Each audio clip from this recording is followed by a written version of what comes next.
r/nosleep. Hosted by you/Grego525.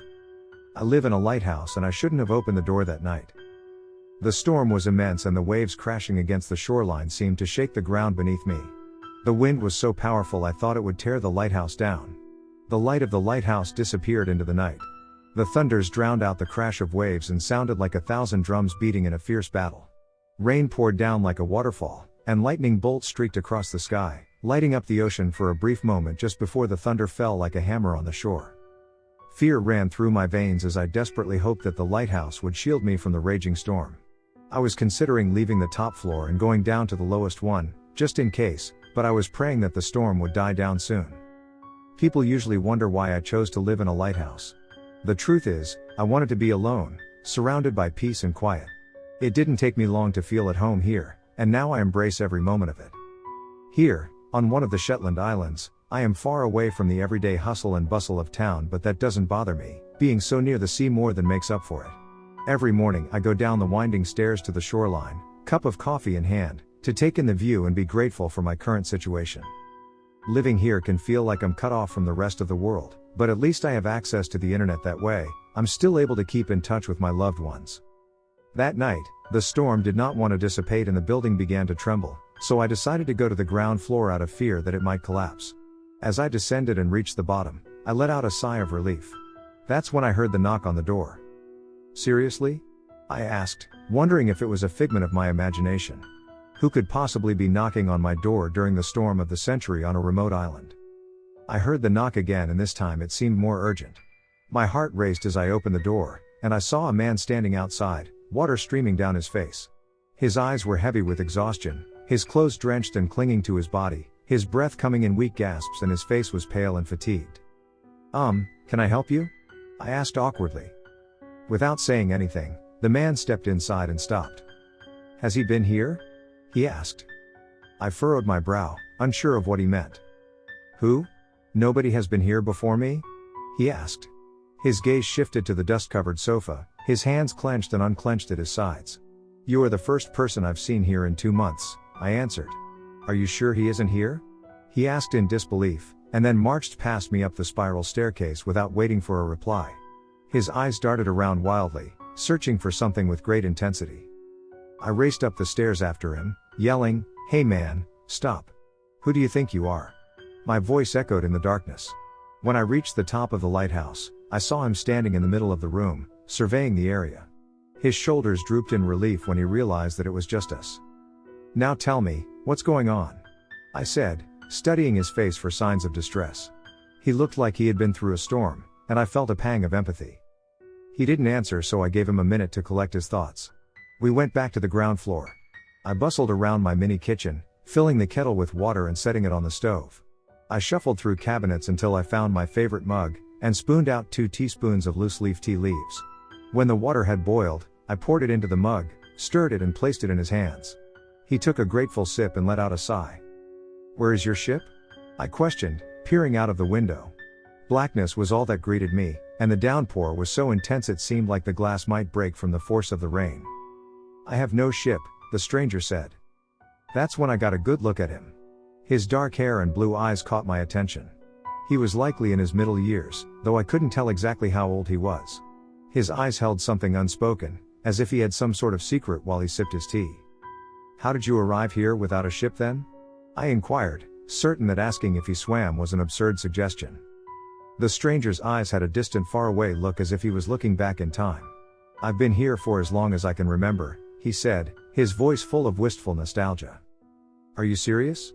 This lighthouse and the storage shed outside are the only infrastructure on this island. I can make out the other side of the island from the top of the tower and there's no way anyone can live here.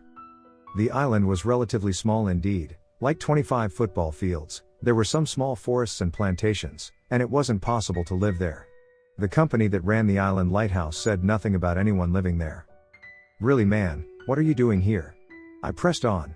He shifted his weight from one foot to the other and glanced around the room, eyebrows pinched together in confusion.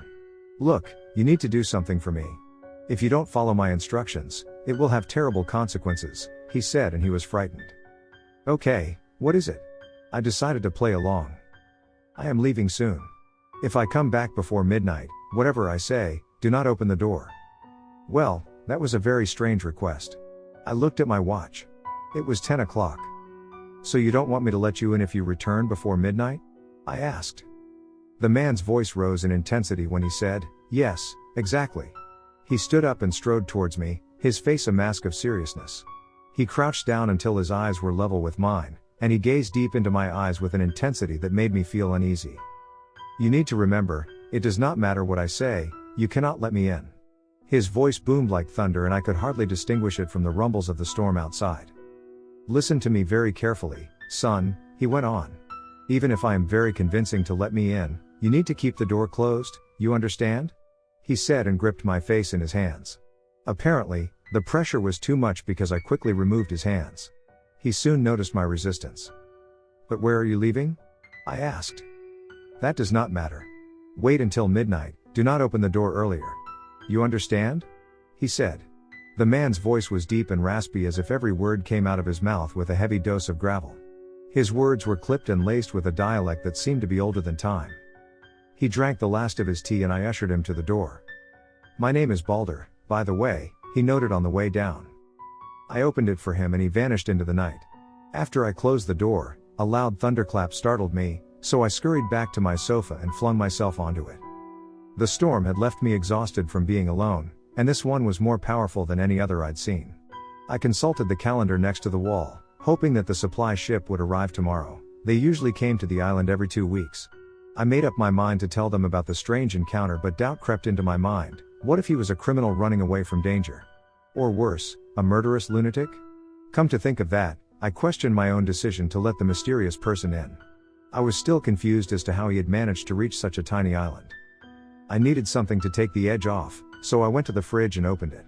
I grabbed a bottle of Jim Beam and poured a generous amount into a glass. I sank into the cushions of the sofa and brought the glass to my lips.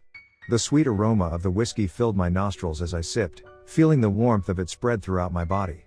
The buzz was gentle, one sip was enough to make me feel relaxed, and soon I drifted off into a peaceful slumber.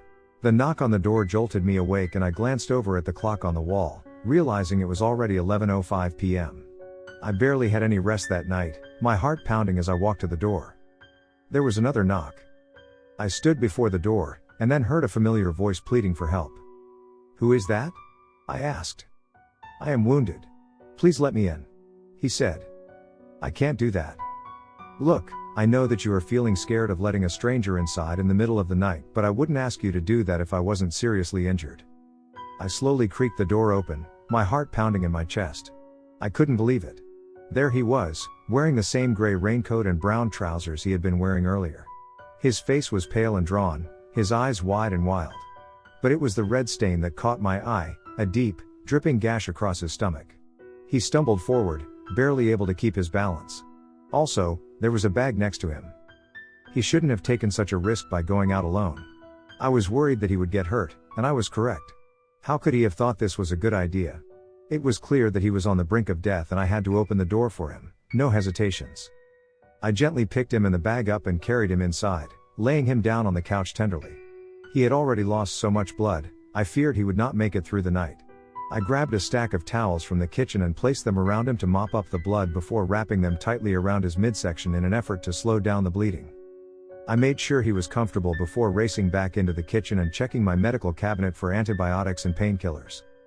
Fortunately, I had to be a trained medical professional when I applied for this job, so I could quickly identify Balder's condition as septicemia caused by his injury. I proceeded to administer first aid followed by antibiotics. Within hours his breathing should normalize and color should start returning to his cheeks.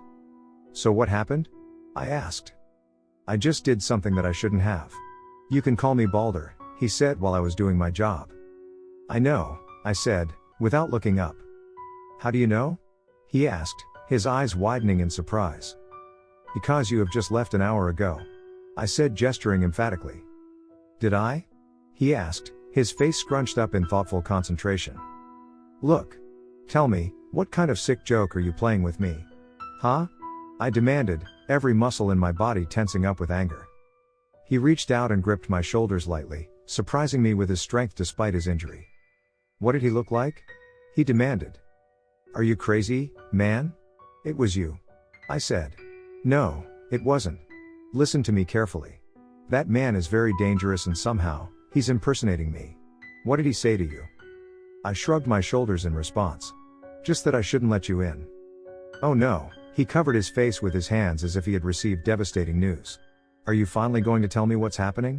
I said. Look, that man is chasing me and he wants to kill me. He has been keeping me on this island since the beginning of time. I am a prisoner here and he keeps torturing me over and over. Tonight, he almost killed me and he will come back. He said. Excuse me for a second, sir. I can only think about two things. First, you are suffering from severe schizophrenia. Second, he is your twin brother. Third, you are just playing a sick game, but it is not funny at all. All scenarios give me the creeps, so please tell me, which one am I dealing with? Alright, fine. Think of him as my twin brother, he said and threw his hands up in frustration. That explains why you are alike. But it doesn't explain why both of you claim you are called Balder. What's the big deal about it? I have no time to explain it, kid. He is coming back soon and you need to act. It is 100% that he will kill you, you can bet on it, unless you kill him. Are you insane? I am not even sure you are not the same person. Think about it, kid, if I was the same person would I really want you to kill me? I don't know. Would you? Let's not waste our time, kid. Take this, he said and walked up to his bag I had left at the door and he pulled out a crossbow from it. It only had one arrow and its spear was extremely sharp, its shine was captivating. This is the only thing that can kill him. You need to have it with you and when he comes back, you need to shoot him. One shoot will do it. I am not gonna kill anybody, I said, chuckling nervously. Well, you need to settle with the thought then. It's either him or you. I'm calling the Coast Guard, I said, making my way towards the telephone. But as I picked it up, it was silent due to the raging storm. He is extremely smart and he is already manipulating you. Can't you see? You cannot fall for him. Yeah, this is what you told me earlier. Good luck, kid. If you succeed, you save me and the world will be a better place. But if you fail or if you believe him, you are making a terrible mistake and everything that will happen afterwards will be on you. He said and started storming out of the lighthouse. Wait, sir, what about your injury? I asked but he was already outside. This was crazy. I needed to call for support immediately because I was in danger. 1 or 2 lunatics were lurking around in the dark and I was alone. My only safety was the walls of this lighthouse. The only weapon I had were some kitchen knives. The gun in the drawer could hardly protect me as it was a red signal pistol. Oh, and 1 shot from the crossbow. I gazed at the weapon he had left me. It was ancient and had strange symbols carved into the side that I could not make out. Its luminous nature mesmerized me as was holding it in my palm. Then I looked at the clock. It was midnight. Is it possible that they are twins and one wants to kill the other one? I told myself. I just wanted this whole thing to go away. I wanted to sleep, to forget it all. I just could not get my head around the fact that I was in one of the most isolated places in the world and I was dealing with this. But even if I managed to call for help, who would believe me? Who would come here and save me? The fierce wind that howled outside sent chills up my spine. The ominous raindrops that pattered against the window and the rumbling thunders that echoed throughout the night made me fear what was yet to come. I could not believe these 2 idiots were chasing each other outside. Or one. I wished it was God playing with me and I wanted to tell him he had an amazing sense of humor. But before I could improve my train of thought, there was a knock on the door and I dropped my glass of tea onto the floor. My heart was racing as I approached the door. Please, go away. I am Balder. I told you I would come back after midnight. He shouted. I am not gonna let you in, whatever you say. What happened? Why did you change your mind? I did not respond. Did you let him in? I told you not to do that. You made a terrible, terrible mistake. He said in desperation, his voice was thunderous. Please, go away. You don't know what you have done. You have no idea. He screamed, and with a furious kick, the door flew open. I ran to the kitchen and took out some knives and started threatening him. Don't get any closer. Look, I don't want to hurt you. But you ruined everything. What the hell are you talking about? And what happened to your wound? He didn't respond. He looked away, far into the distance sinking into his thoughts, and then a deep guffaw erupted from his mouth. He fooled you, didn't he? What? Yeah, I should have known that. He fooled you. But it's not your fault. I am not following you. Well, it seems, you have heart. That's why you let him in, despite my warning. Now the question is, which of us do you believe? I am not sure what to believe anymore. Please, let me alone, I begged and started crying. I can't, you need to decide. Which one of us are you going to kill? The man said and started walking towards me. I sprinted up the spiral stairs. You can't escape from destiny. The man said and came after me.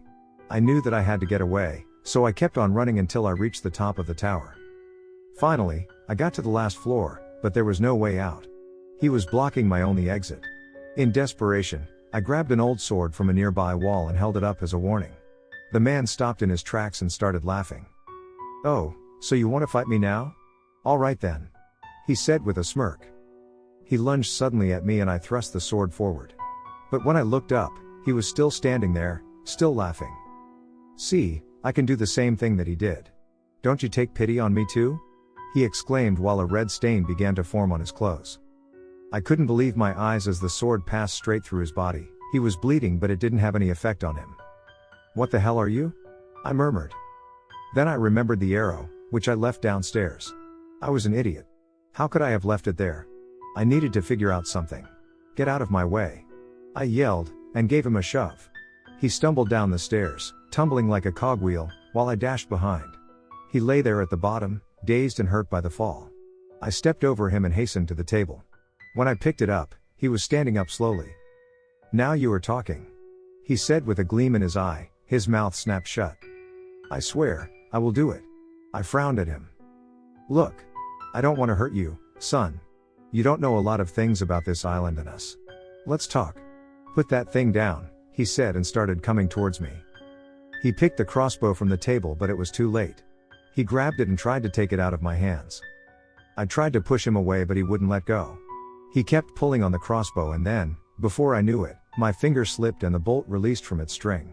The sound of it puncturing his skin was like a hammer hitting an anvil. An unnerving dull thwack reverberated through the room for what felt like ages before fading into silence more chilling than anything that came before.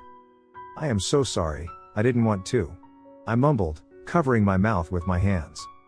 He stumbled back with wide eyes in shock as he looked down at where blood started to pour out of his chest right around where the tip of a bolt had struck him hard between two ribs. The shock on his face was unmistakable before his body fell to the floor with a thud that echoed through my heart as well as throughout the room itself. What did you do? You have no idea. He whispered but his words faded away. On his face, shock mixed with disbelief along with what seemed like confusion. His body sagged and he let out a long sigh, his eyes fixed on the ceiling, before succumbing to death. The windows rattled and a deep, reverberating rumble shook the entire building.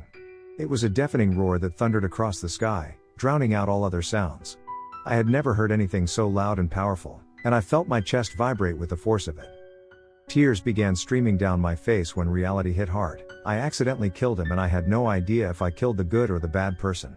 Would the other one come back? Or was it just the same person? I still had no idea. The only thing left for me to do was tell everything to the Coast Guard tomorrow morning. But first I had one last thing to take care of before then, turning my attention back onto him, lying there motionless in a pool of his own blood against the cold tile floor. He deserves some dignity after all that has transpired. So carefully and gently, I covered his body with a blanket and decided to go to sleep because I was so exhausted but I could not. I wasn't sure if I was the only one on the island. If they had spoken truthfully, then someone else was out there, lurking in the darkness. Was this person a victim or a killer? I pushed a chair against the door to lock it in place, just in case the other person would come back. I did not trust him either. Then I lay down in bed with a knife in my hand. Eventually, I fell into a troubled slumber. The next morning the sun's rays woke me. There was a bright, sunny day outside, as I saw it through the window. But shockingly, the body was missing. There wasn't a drop of blood to be found. I searched the lighthouse thoroughly, yet there was no trace of him. How could this be? I had killed him. Had someone taken his body?